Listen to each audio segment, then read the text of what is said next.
주파수 94.5 YTN 뉴스 FM 이동희 뉴스의 승부 2부 최강병기 시작하겠습니다. 3부군요. 네. 최강병기가 3부로 옮겼네요. 네. 대본에 2부라고 써 있어서 네. 제작진이 이렇게 일을 합니다. 네.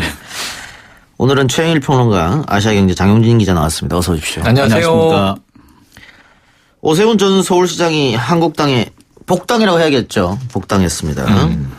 국회 자유한국당 입당 환영식에서 90도 인사를 사죄 인사를 했다고 하는데 오늘 어떤 이야기를 했습니까? 네, 오세훈 시장 전 서울시장이 오늘 자유한국당에 복당했습니다. 오늘 오전 자유한국당 비상대책위원장실에서 입당식을 가졌는데요. 일단 일성이 조금 거칠었습니다. 외치도 내치도 좋은 점수를 줄 수 없는데 집권 여당 대표는 20년 집권을 말하고 있다. 오만하다. 이 보수 야당이 단일 대우를 형성하지 못해서 지금 문제가 질이 멸멸해 있는데 보수 단일 대우를 형성하는 데 기여하고 싶다. 내년 전당대회는 보수 통합 전당대회여야 한다. 이런 수준의 이야기들을 했습니다. 예. 최근 이해찬 대표의 20년 집권 발언에 대해서 비판했다고요? 예, 그러니까 앞서서 잠시 말씀드렸습니다만 외치도 내치도 좋은 점수가 줄 수 없는데 집권 여당 대표는 20년 집권을 말한다. 이렇게 얘기를 했습니다. 오만하다라는 주장을 하면서 보수 단일 대우를 형성하기 위해서 태극기 부대의 충정도 생각해야 되고 황교안 전 총리도 함께해야 한다라고 주장을 했습니다. 사실상 과거의 새누리당으로 돌아가자라는 얘기고요. 보기에 따라서는 탄핵 이전으로 돌아가자라는 얘기로 볼 수도 있을 것 같습니다. 예. 최영일 평론가님. 그렇게 얘기를 해야 되겠죠. 지금 자유한국당으로 들어가는 겁니다. 신당을 창당한 것도 아니고요. 만약에 보수 대통합이라는 기치를 두고 바른미래당으로 갔거나 아니면 제3지대 보수통합 정당의 깃발을 들었다 그러면 다른 좀 신선한 메시지를 내놔야 되겠지만 지금 말씀하신 대로 과거 새누리당으로 돌아가는 모양새의 일환으로 입당을 하는 상황에서 두 가지 조건이 필요하죠. 첫 번째, 내부 계파 갈등을 건드리지 않는다.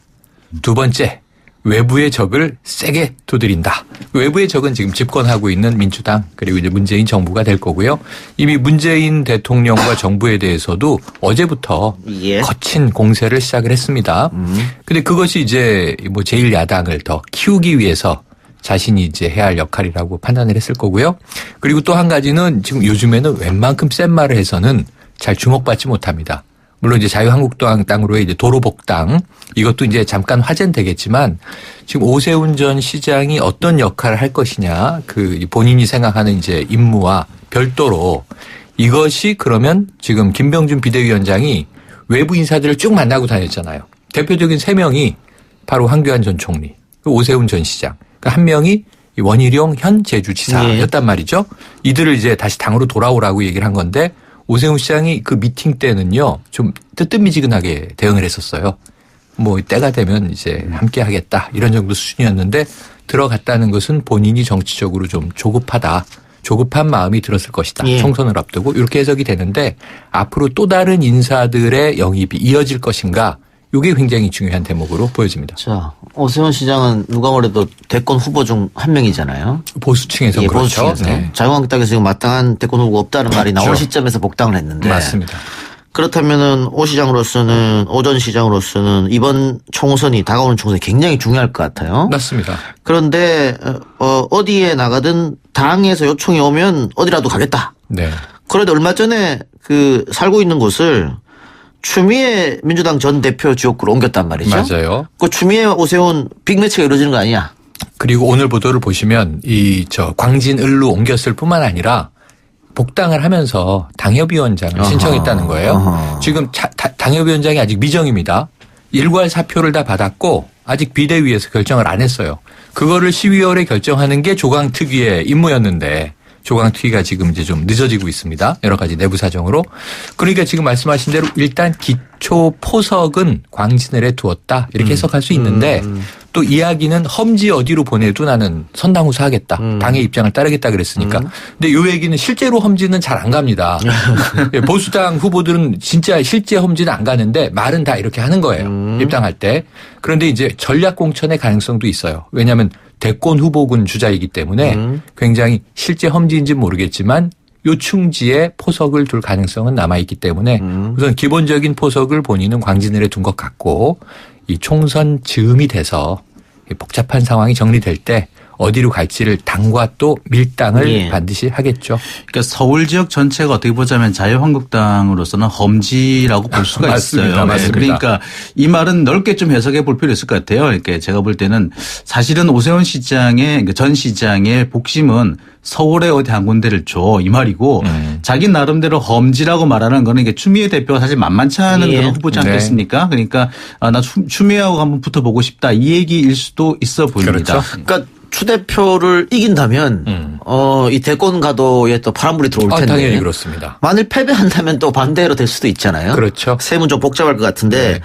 그 이번 전대 출마 얘기는 없었죠. 전당대회 출마하겠다는 얘기는 없습니다만 그래도 가능성은 있어 보입니다. 대신에 대표 출마를 할 것이냐는 조금 어려워 보입니다. 왜냐하면 이 오세훈 시장이 그 사실 이 전당대회에 나가려고 하면은 좀 당내에 어느 정도 세력이 있어야 되는데 이분이 이렇게 당내 세력이 이렇게 있는 분은 또 아니란 말씀이에요. 그리고 지난번에도 보면은 대권 가도를 달리다가 중간에 갑자기 이탈해 버렸기 때문에 자유한국당 내부니까 옛날 그 새누리당 안에서는 배신감을 느끼는 사람도 많을 겁니다. 따라서 제가 볼 때 대표로 나서긴 좀 어려워 보이지만 최고위원 정도로는 도전해 볼 만하지 않을까. 그리고 그럴 가능성은 좀 있어 보입니다. 예. 자, 김병준 자유한국당 비대위원장이 바른미래당에서 돌아올 사람이 있다. 뭐 공식적으로 그렇게 얘기를 한 것 같아요. 네. 본인 확인한 것 같은데. 그리고 유승민 의원이 본격적으로 강연 정치를 시작했는데 유승민 의원이 워딩을 보면 네. 예전에는 자유한국당에 들어간다는 그 말 자체를 아예 그냥 단호하게 끊었거든요. 맞습니다. 근데 이번에는 그런 뉘앙스가 아니었단 말이죠. 아니에요. 예. 네. 예, 뭐 지금 갈 것 같진 않으나 가긴 언젠가 간다라는 뉘앙스를 좀 깔고 그렇죠. 있죠. 예. 그래서 사실은 지금 총선이 다가오고 있고 총선을 넘어가면은 이제 문재인 정부는 이제 중반기를 넘기면서 또 대선 준비를 할 겁니다. 지금 정치적인 이제 일정이 정해져 있는 거죠. 여기서 지금 자유한국당과 바른미래당이 각각 나와서는 안 된다.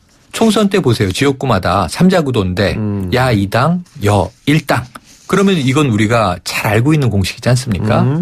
분열의 정치. 그리고 대선도 마찬가지죠. 뭐 지난 대선은 조기 대선은 이제 5인 5색의 후보들이 이제 경합을 벌였고 문재인 대통령이 이제 40%대 지지율로 당선이 됐는데 자, 이 뭐 정치적인 셈법을 너무 잘 알고 있는 지금 야당들, 특히 보수 야당들이 갈라져서 나오겠느냐? 적어도 뭔가 선거연대 혹은 더 나가서 통합을 위한 준비에 시동을 걸 때이다. 근데 실제로 이게 원론적으로는 다 동의하는 얘기예요. 이거는 뭐 야당 보수층의 어느 전현직 의원도 부인하지 않는 얘기인데 방법론에 대해서는 실현 가능성을 희박하게 본단 말입니다. 그래서 예. 제가 보면은 유승민 의원의 이제 그 강연 정치 이야기도 원론에서 벗어나진 않는다. 방법론은 제시되어 있지 않다. 하지만 그렇게 돼야 한다라는 당위론으로 이해는 됩니다. 이 정치공학적 입장에서 보면은 유승민 의원이 사실 TK 쪽에 지금 뿌리를 받고 있지 않겠습니까? 네. 예, 그렇기 때문에 사실 TK 쪽에서는 자유한국당과 바른미래당의 싸움일 수밖에 없는데 사실 이렇게 조금씩 내가 돌아갈 수도 있다라는 그 흘림으로 인해 가지고 상대 후보를 좀 약한 사로 보내달라거나 약간 또 선거연대를 하자라든지 이런 가능성을 살짝 띄우는 것일 수도 있습니다. 그래요. 어쨌든 뭐 정치공학적으로는 일려 다야 구도가 되면 보수 네. 쪽에서는 스스로 불리하죠. 예, 특히 서울은 더 어렵다고 판단을 하기 때문에. 구도다 예. 이렇게 봅니다. 선거 좀 다가보면 알겠죠. 뭐 그러니까 이게 시간이 많이 남았어요. 근데 예. 이제 내년에 뭔가 좀 다이나믹이 작동할 것 같긴 해요. 그러기 위해서 지금 연말에 몇 가지 신호탄들이 있는데 이게 또 닥치면 쉽지가 않습니다. 이해관계가 걸리면 정말 무섭게 싸우는 또 이 어쨌든 정기 개편은 한번 이루어지겠네요. 이루어질 수밖에 없죠. 예. 근데 누구 주도로 어떻게 이루어지느냐가 아직도 무주공산이기 그렇죠. 때문에. 네. 알겠습니다. 다른 얘기 한번 해보겠습니다. 다른 얘기 하기 전에 오늘 저희가 마지막에 노래를 엔딩곡을 한 곡 튼다는데 우리 최영일 평론가에게 네. 그 선곡 권한을 주겠습니다. 아, 정말요? 좋은 곡 하나 생각해 두시고. 네, 그러겠습니다. 이따가 끝나기 전에 저한테 말해주세요. 네. 그리고 팟빵 앱으로 미지의 삼섬님께서 오늘 생일이라고 꼭 축하해달라고. 축하드립니다, 삼섬님. 축하드립니다. 예. 자, 고 노회찬 의원 측의 불법 정치 자금을 건넨 혐의를 받는 드루킹 김동원 씨. 오늘 재판에서 돈은 주지 못했고 느릅나무 차를 전달했을 뿐이다. 그러면은 이 돈은 안 받았는데 노 의원은 그런 선택을 했다는 겁니까? 이게 무슨 말입니까? 참 이게 참 당황스럽습니다. 일단 이제 돈 박스가 상자 안에 돈이 들었다고 본 사람은 아무도 없어요. 아마 돈이 들었지 않겠느냐 다 그런 진술이니까 뭐 이런 주장도 가능해 보이는데요.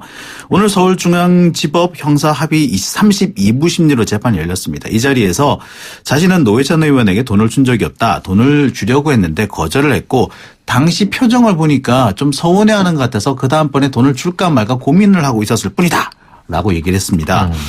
이 특검 수사에서는 자신이 그 노회찬 의원에게 뭐 돈을 5천만 원을 건넸다, 정치자금을 건넸다라고 주장을 했고 그것 때문에 이제 기소도 됐는데 그러니까 사실 노회찬 의원을 사지로 몰아간 것 역시 드루킹의 진술이 결정적이었거든요. 그렇죠. 이에 대해서 드루킹 김 씨는 그렇게 얘기를 했습니다.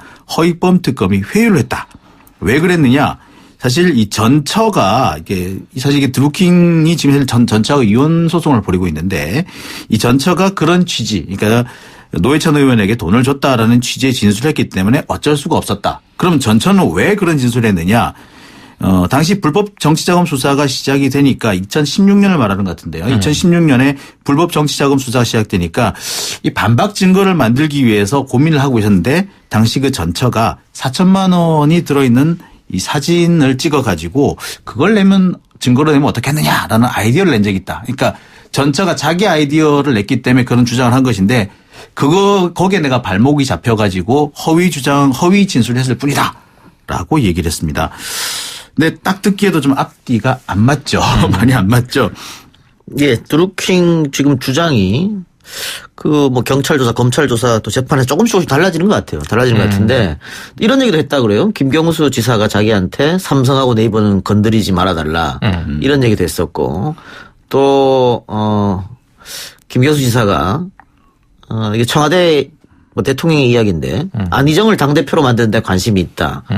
안 지사가 조직 기반이 없으니까 드루킹이 도와달라. 뭐 이런 얘기도 했다 그러고 어디까지 믿어야 될지 모르겠어요. 지금은 이제 혼란의 도가니예요. 제가 보기에는 지금 이 두 가지로 제가 해석을 해보는데 하나는 이 인물이 아직까지도 이제 어떤 정치적인 자신의 성향 때문에 야 내가 진보 논객이었는데 이제 와서 다 망가지겠구나. 최소한의 명예를 내가 유지하자. 이 벌은 버리고 그렇게 생각을 해서 이 고 노회찬 의원의 죽음에 대한 책임을 면피하려고 하는 것 아닌가 하는 추정이 하나 가능하고요. 두 번째로는 아주 직설적으로 형량을 낮추기 위해서 정치자금법은 피해가보자. 왜냐하면 어떤 증거나 증인도 없는 상황에서 이것을 그냥 번복해버려서 이게 법정에서 확증되지 않으면 형량이 줄겠죠. 그러니까 이러한 아주 이제 명확한 산법이 있을 수 있어요. 이 두 가지가 뒤섞여 있을 수도 있고. 왜냐하면 이제 이 보도를 다 분석 종합해 보면 이 인물은 상당히 또 종교적인 성향도 가지고 있었던 예, 그렇죠. 그런 이제 입장이 있습니다. 그래서 지금 말씀하신 대로 이제 뭐가 진이고 뭐가 위인지가 분간 불가능한 수준으로 가고 있다. 그래서 정치적인 이야기를 던질 때 자신에 대한 과대평가, 과대망상 혹은 또 과잉 대응 이런 부분들이 뒤섞여 있어서 이 조심하지 않으면 드루킹의 이 한마디 한마디가 지금 정치권에 상당한 파장을 던질 수 있습니다. 그래서 저는 대부분 이 검증되지 않은 이야기들은 믿을 수 없다. 그런 단계에 이제 그런 지경에 돌입했다 이렇게 판단해 봅니다. 드루킹이 그 전에 남겨놨던 블로그의 글들을 살펴보면은 이분이 도대체 어디까지 진실이고 어디까지 자신의 신념인지 신념과 사실이 마구 뒤섞여 있는 그런 경우가 많습니다. 그러니까 본인이 원하는 것과 실제로 이 벌어진 일을 혼동해서 말을 하거나 본인 스스로도 좀 헷갈려하는 것 같아요. 이런 점들을 보면은 아까 말씀하신 대로 평론가님께서 말씀하신 대로 이 사람의 얘기는 좀 걸러 들어야 한다. 법정에서 나온 얘기라고 해서 다 받아들일 수는 없다. 이렇게 보여집니다. 예. 자, 그런데 이번 또 재판에서 드루킹이 김경수 지사의 의원 시절 보좌관에게 뇌물을 공유한 혐의 징역 10월을 선고했다고요? 선고한 건 아니고요. 바로 어제 구형. 어제 구형이 됐습니다. 예. 예. 구형이 된 것인데 이제 김경수 지사의 이제 의원 시절의 보좌관이 이제 드루킹으로부터 돈을 받은 600만 원을 받은 사실이 드러나 있죠. 그러니까 그 부분에 대해서 징역 10월을 선고했다, 세월을 구형했다는 얘기인데 그 한모 씨가 그 사람입니다. 네, 맞습니다. 예. 근데 징역 10월을 구형했다라는 거는 사실상 집행유예를 선고해도 좋습니다라는 의미로 받아들여도 사실은 됩니다. 이렇게 검찰이 어떤 경우에도 그 집행유예 선고해 주십시오라고 하는 경우가 없어요. 재심을 해가지고 그렇죠. 자신들이 무죄를 선고해야 되는 그런 상황이 아니면 집행유예 선고해 달라는 얘기 한 적이 없는데 대체로 보면 1년 미만의 형을 부용하는 경우에는 집행유예를 선고해도 좋다라는 취지로 이렇게 읽힙니다. 예? 그래서 뭐 집행유예도 어쨌든 징역형이니까요. 그렇죠. 예. 실형은 아니지만 이게 판결은 내년 1월이 돼야 이제 예. 결심 공판이 그런데 있습니다. 또 선고 공판이 예. 있습니다. 드루킹이 그 한 씨로부터 청와대 권력 서열 1위는 대통령이고 2위는 윤건영이고 3위는 김경수다. 임종석은 김경수가 청와대에 박아놓은 아바타다. 이렇게 말을 하기 때문에 네. 그렇기 때문에 이 말의 신빙성이랄까요? 신뢰성이랄까요? 아니 그래서 전 이런 생각이 들어요. 얼마 전에 이제 중국의 그 김용 작가가 이제 타계를 하셨는데 이 드루킹의 이 옛날 블로그 글들이 좀 그런 느낌인데 그런 우리나라 무협지 같은 정치를 느낌. 무협지로 좀 이제 이렇게 이 변형해서 쓰는 그런 필법을 이제 구사하는 거죠. 그래서 지금 하는 얘기들이 좀 우리가 어디서 많이 듣던 술자리에서 많이 듣던 이 삼국지와 이 현실 정치를 좀 이 뒤섞은 그런 이제 뉘앙스의 정치 문학이 아닐까 혼자 저는 이제 생각을 해보는데 그 안에 일부 또 본인이 접한 정보들도 녹여놨을 겁니다. 하지만 이게 이제 어디까지가 팩트인지는 참 찾아내기가 힘듭니다. 예. 확인할 수가 없죠 현재는. 예, 다른 얘기 봅시다. 오늘 국회 본회의가 열렸는데 강서구 PC방 살인사건 피의자인 김성수의 이름을 딴 김성수법이 통과됐다. 김성수법은 어떤 내용이죠? 이게 심신미약 문제예요. 아하. 지금 이게 강효상 의원이 이제 발의를 한 건데 형법 일부 개정안입니다. 근데 내용이 아주 간단해요. 뭐냐면 심신미약을 감경한다 이렇게 법조문은 돼 있는데 감경할 수 있다. 꼭 감경은 하지 못하는 것이다. 경우에 따라서 다르게 적용한다라는 것으로 이제 완화해 넣은 것이죠. 심신미약에 대해서 지금 국민적인 뭐 공분이 굉장히 크지 않습니까? 그래서 이 김성수법은 쟁점 법안이 아니에요. 그래서 이제 오늘 60개 법안이 본회의에서 처리가 됐는데 한 가지 안타까운 건 제가 오늘 YTN에서 이제 김민진 씨를 만났는데 고 윤창호 씨 친구입니다.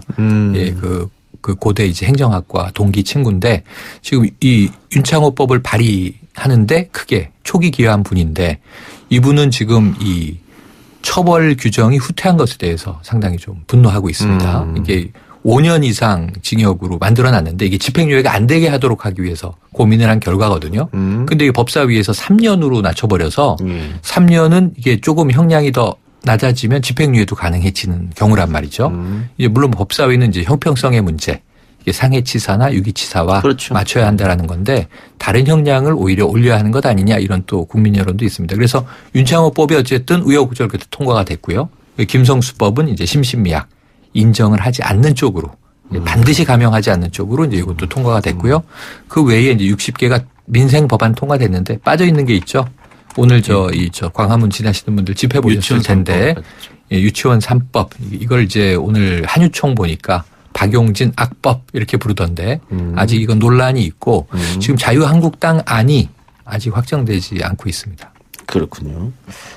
그러면은 김성수법 앞으로 심신미약 감경 조항이 아예 사라지는 건 아니잖아요. 아, 그건 아닙니다. 그러니까 이게 정확하게 말하면은 형법 제10조 1항과 2항에 있는 심신장애 또는 심신미약 부분인데요. 그러니까 심신의 장애로 사물을 변별할 능력이 없거나 의사결정 능력이 없을 경우에는 처벌하지 아니한다. 이게 심신상실 조항이고요. 10조 2항에 심신은 그러니까 사물 변별 능력이 미약한 경우에는 형을 감경한다라고 돼 있는데 감경할 수 있다로 바꾸는 그렇죠. 겁니다. 그러니까 필수적 감경 사유에서 이제 장량 감경이 가능한 재량권으로 바뀌게 되는 겁니다. 재석 의원 250명 중에 248명이 찬성했으니 거의 다 뭐 거의 만장일치에 네. 가깝다고 보면 될 것 같아요. 그런데 형법학자들 중에서는 조금 반대 의견이 많이 있습니다. 이게 뭐냐면은 사실 우리나라에서 심신미약이 문제가 된 것은 주치로 인한 심신미약을 너무 넓게 인정했기 때문인데 그렇죠. 그럼 심신미약에서 이 주치 부분을 빼든지 그 부분만 좀 따로 규정을 하면 될 것을 어떻게 심신미약 전체를 이렇게 처리하느냐. 이건 사실 형법의 기초 원리로 배치가 된다라는 이렇게 주장을 좀 하세요. 그러니까 뭐냐면은 이 형사법이라는 것은 원래 그 형사법에서 이제 사람이 죄를 처벌할 수 있는 이유가 뭐냐면 이 사람이 잘못된 판단을 내리게 된 그 자신의 결정에 대한 책임이라고 보거든요. 근데 결정력이 없는 사람한테 처벌을 할 수 없다는 게 형사법의 기본 원칙이거든요. 근데 그런 면에서 보자면 조금 이 기본 원칙에서 좀 후퇴한 것이다. 그 기본 원칙을 조금 그 너무 많이 수정한 것이다라는 지적을 해요. 그러니까 주치 감경 부분만 없애보면 될 걸 왜 이렇게 했느냐 이런 지적이 나오고 있는 것도 사실입니다. 근데 그게 추가해서는 요즘에 이제 조금 이 정신질환 문제가 또 같이 개입돼 있잖아요. 심신상실이냐 심신미약이냐 이건 이제 어찌 보면 행동을 유발한 이제 1차 결과고 그 뒤를 따져보면 우울증이냐 조현병이냐. 그래서 이건 조금 이제 위험해지는 게 정신질환이 있는 사람은 마치 이제 폭력이나 살인과 같은 이제 중범죄를 저지를 수 있는 개연성을 인정해 버리면 안 되는데 사실 이게 심리학자나 정신분석의들은 인과관계가 없다고 얘기를 하거든요.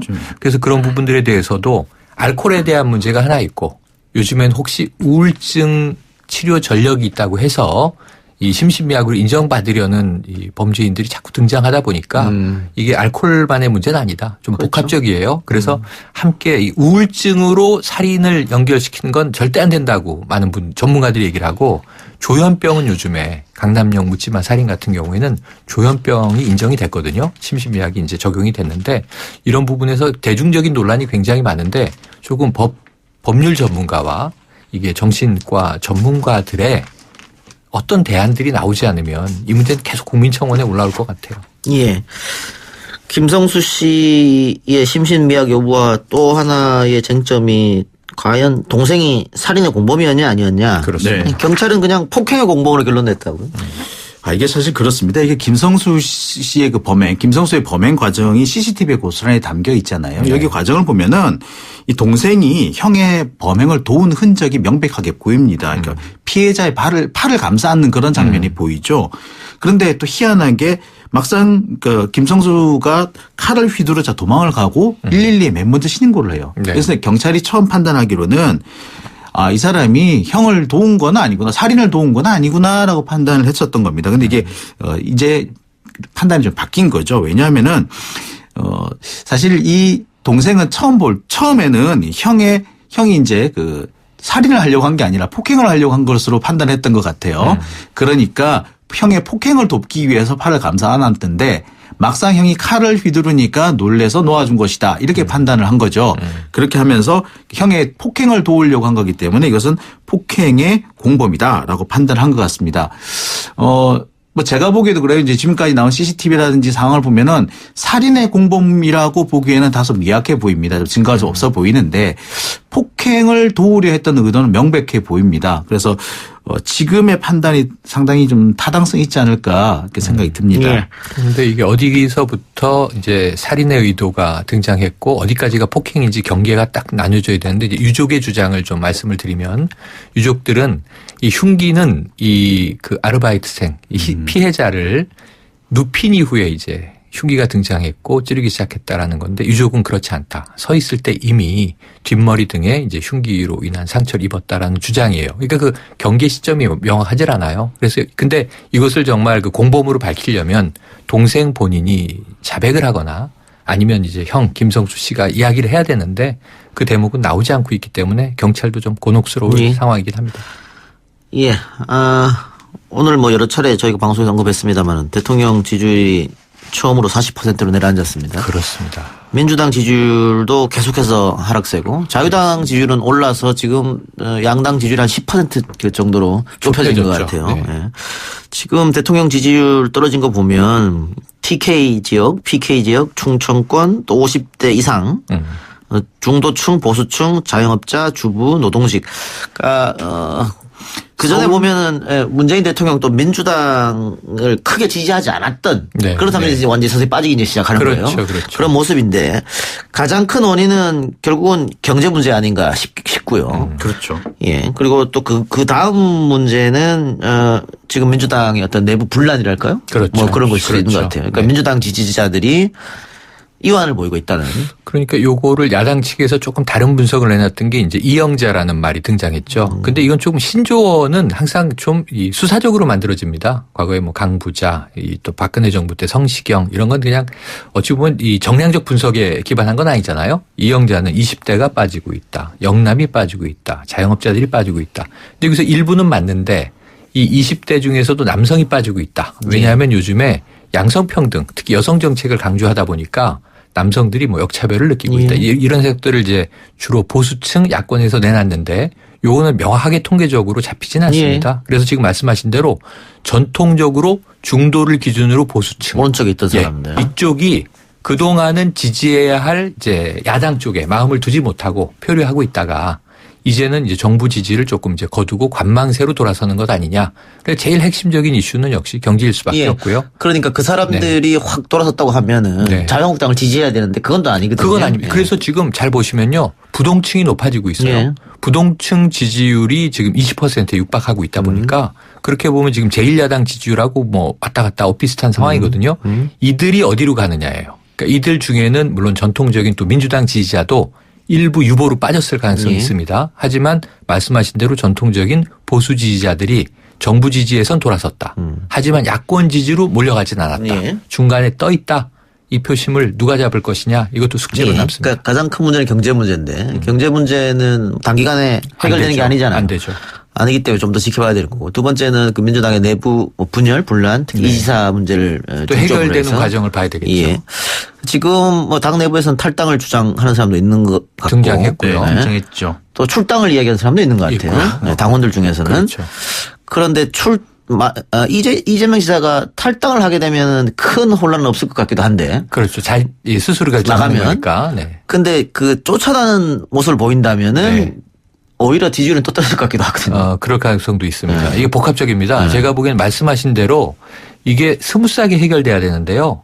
이게 탈당이든 출당이든 이게 좀 부딪히는 형국으로 가면 지금 이제 국민들은 물론 이게 이재명 지사 지지자도 있을 거고 민주당 당원 중에 또는 반 이재명도 지금 적지 않게 결집하고 있고 이 현역 의원들도 이제 혼란스러워하다가 입장들을 정리해가는 과정으로 보이고 마지막에 남아있는 건 지도부의 결정일 거 아닙니까? 그런데 이제 지도부의 결정이 임박했다고 보는 게 이해찬 대표가 정무적 판단 내릴 시기가 아니다. 근데 그 시기가 이제 12월 13일 전후로 보고 있는 거죠. 검찰이 기소하느냐 마느냐 여기에 따라서 지도부는 입장을 낼 수밖에 없다. 근데 그 이제 전후에서 지지자들이 움직이는 경우에 따라서 충돌의 양상이 되면요. 근데 뭐 이재명 지사가 탈당하면 다른 당으로 갈 게 아니잖아요. 무소속으로 남아있을 텐데 그럼 민주당 지지자가 쪼개지는 결과가 되느냐 수습되고 결속되는 결과가 되느냐 예측은 쉽지 않습니다. 그러니까 당장 다음 달 1일인가요? 이 지사 그 지지자들이 다 모인다라고 하죠. 뭐라고 또 하고 있으니까 그 파장도 봐야 되는데 이 지사의 입장은 현재까지는 나는 탈당하지 않는다 하잖아요. 그래서 제가 보기에도 탈당할 가능성 높아 보이지 않습니다. 근데 탈당을 하든 아니면 출당이 되든 제명이 되든 네, 뭐 이 민주당 지지나 뭐 문재인 대통령에 대한 지지는 상당 부분 좀 하락할 수밖에 없어 보입니다. 그 마이너스 정치를 하는 그런 셈이기 되기 때문에 제가 볼 땐 좀 더 그 양쪽에서 좀 더 현명한 판단을 좀 해볼 필요가 있다. 그러니까 좀 더 전략적인 판단을 할 필요가 있다는 생각이 듭니다. 오늘 어제인가요? 윤여준 전 장관 인터뷰 보니까 뭐 대통령이 나서야 된다 이런 얘기도 하던데. 이게 쉽지 않습니다. 그건 쉽지 않은 거고. 대통령이 나서면 진짜 큰 문제가 될 수도 있죠. 오히려. 쉽지 않고 이게 지금 제가 보기에 안타까운 건 뭐냐면 그 말씀하신 대로 아까 스무스하게 이게 연착륙이 되든 아니면 뭔가 타협이 이루어지면 좋은데 지금 제가 보기엔 출구가 없이 충돌이 거세지는 상황이에요. 그러다 보니까 결국은 다 이제 검찰 발표에 주목이 되고 있는 상황인데 어느 쪽에서든 좀 이게 뭐 신사 협정을 위한 손 내밀기가 있으면 좋은데 선뜻 나서기가 쉽지 않아 보이네요. 그 검찰이 기소를 하느냐 안 하느냐 그걸 보고 민주당에서 정무적 판단을 할 수도 있겠습니다만 그 경찰 발표 큰 차이가 없다면은 1심을 지켜보자. 또 그럴 가능성도 있는 거 아니겠어요? 그러면은 이제 혼란은 계속 이제 길어지겠죠. 뒤로 미뤄지는 거죠. 그럼 이제 민주당의 지지율은 걷잡을 수 없어질 가능성이 있다. 지금 이 10%포인트라는 게 굉장히 이제 위험한 게요. 그러니까 민주당의 입장에서는 이게 한 자릿수로 떨어지면요. 지금 이 야당이 또 다르게 움직일 수 있습니다. 상호적으로 움직이기 때문에. 그래서 민주당은 민주당대로 지금 뭔가 이 대통령 지지율에 그동안 의존해 왔잖아요. 그렇죠. 독자적인 자기 결정권을 가지고 뭔가 국민들에게 보여줘야 존재감을 보여줘야 한다 이런 생각이 드네요. 글쎄 뭐 제가 볼 때는 그렇습니다. 이게 이재명 지사가 모든 것을 그냥 짊어지고 가는 그런 형국이 되고 말았는데 사실 지금 진행되는 진행되는 과정을 잘 살펴보면은 민주당이 이익을 보는 또는 이재명 지사나 문재인 대통령이 이익을 보는 그런 상황은 아니라고 볼 수 있잖아요. 그러니까 결국에 보자면은 뭐 이재명 지사가 얘기했듯이 이게 이관계다라고 하는 게 어떤 정도는 맞아 떨어진다라고 볼 수 있을 것 같아요. 이제 다만 이관계인지를 알면서도 지금 다들 모두 빠져 있다는 게 문제인 것 같은데 그런 면에서 보자면은 일단 지금 상황에서 좀 벗어나려고 좀 한 발짝 떨어져서 좀 냉정하게 지켜볼 필요가 있다 봅니다. 그리고 사실 검찰이 경찰과 똑같은 결론을 내리게 된다면 어떻게 보자면은 사실 그 이재명 지사는 더 불리한 입장이 될 겁니다. 그래서 아마 출당이라든지 뭐 이런 쪽의 목소리가 더 커질 수가 있습니다. 하지만 검찰이 경찰보다 훨씬 낮은 단계의 어떤 결정을 내릴 경우에는 이거야말로 진짜 혼란스러운 상황으로 갈 가능성이 높아집니다. 이재명 지사는 봐라. 나머지 몇 가지가 남았긴 했지만 그러나 끝까지 한번 싸워보겠다. 뭐 지금까지 진행되는 와중은 다 보면은 경찰 얘기만 듣고 경찰의 약간의 그 여론 플레이, 언론 플레이에 그 휘둘린 측면이 있지 않느냐. 그런데 검찰이 좀 달라졌다. 그럼 법원 가서 또 해볼 수 있지 않느냐라고 주장할 가능성이 아주 높아집니다. 그리고 민주당 지도부 입장에서도 경찰 말을 다 믿을 수가 없네? 라고 해야 된다면 좀 더 지켜보자는 얘기가 나올 수 있어서 오히려 그것이 사실은 더 혼란을 길게 만들 수 있지 않을까. 근데 제가 볼 때는 검찰의 판단이 경찰보다는 조금 완화된 형태가 나올 가능성이 현실적으로 높아 보입니다. 예. 어쨌든 이런 게 길어진다면 자유한국당 입장으로서 나쁠 게 없네요. 아, 좋죠. 지금 아주 응원하고 있는 상황이죠. 하태경 의원이 나서서 바른미래당도 야당 그렇죠. 야당 하태경 의원 최근에 그 이재명 지사 관련 발언을 곰곰이 보면 민주당 의원 같은 이야기를 해요. 근데 알고 보면 이제 타당인데 이 어부지리를 놓칠 야당들은 아니다. 예. 이런 얘기도 드리고 알겠습니다. 싶습니다. 뭐 어떤 언론은 뭐 꽃놀이패다 이런 얘기도 하고. 그렇죠. 네. 꼰들패죠. 예. 좀 더 지켜보고요. 오늘 두 분 말씀은 여기까지만 듣겠습니다. 수고하셨습니다. 네, 고맙습니다.